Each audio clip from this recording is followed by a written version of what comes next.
#takbo para sa life.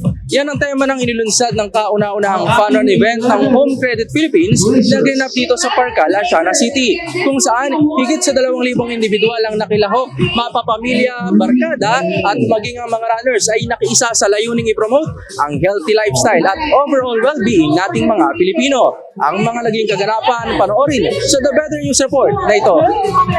Naging matagumpay ang kauna-unahang fun run event ng isa sa leading consumer finance provider sa bansa, ang Home Credit Philippines. Higit sa 2,000 mga individual, mapapamilya, barkada at maging ang mga experienced runners ang lumahok sa takbo #para sa life ng Home Credit. Bitbit ang layuning i-promote ang wellness and community engagement.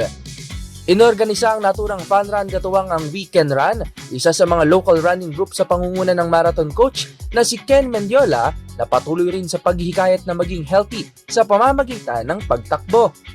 Bukod naman sa pagbibigay ng financial solution sa mga Pinoy, ay nais rin ng Home Credit na magbigay inspirasyon sa pagpapahusay ng ating physical, mental at emotional health sa pamamagitan ng community engagements. Dahil ang commitment ng Home Credit is really to be inclusive sa lahat ng tao, lalo na sa financial inclusion, nakikita namin na it is also a way to show inclusivity kasi dito nga kahit sino, whether customer ka ng Home Credit or hindi, empleyado ka or hindi, pwede kang sumama dun sa takbo para sa life para talaga ma-improve mo rin yung total well-being mo. So everything from physical, mental, emotional, and of course financial. Ayon kay Sheila Paul, ang Chief Marketing Officer ng Home Credit, kabilang na rin niya ang inclusivity na nagbubuklod sa mga tao na lumahok sa pagtakbo na nakikita rin niyang malaking tulong sa ating overall well-being. Napa-join sila, talagang naging uso rin talaga yung running and at nakikita natin na iba-iba yung kakayanan ng mga tao and even here talagang nakita natin meron tayong from 1K, 3K, 5K to 10K, from bata hanggang matanda, kahit sino pwedeng tumakbo dito and talaga yan ang proof na this kind of activity na pagbubuklod natin yung mga tao into something that they're interested in, they can enjoy and spend time also with their family and friends together.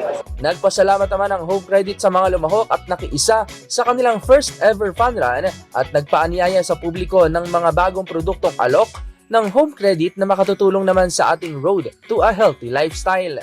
First of all, maraming salamat sa lahat na mga sumali dito sa Takbo para sa Life. I think ang pinakamagandang malaman ng mga tao about Home Credit, di ba dati mobile phones lang ang Home Credit or kaya laptops. Pero actually ngayon, na dumadami na yung aming mga types of commodities or products na pwedeng i-finance na para sa pangkalusugan or para sa health. So meron tayong mga gym memberships, meron tayong mga sporting equipment, pati na yung mga devices na, kunyari yung pang-measure ng takbo, ganyan, or ng mga other kind of sports. Samantala, nag-uwi naman ang mga nagwagi sa 10K categories ng 10,000 pesos, 8,000 pesos naman sa second place at 6,000 pesos sa third place, habang 6,000 pesos naman ang naiuwi ng nanalo sa 5K category at 3,000 pesos naman sa wagi ng 3K category. Para sa DZRH TV, ito si Rovic Manuel, una sa Pilipinas, una sa Pilipino.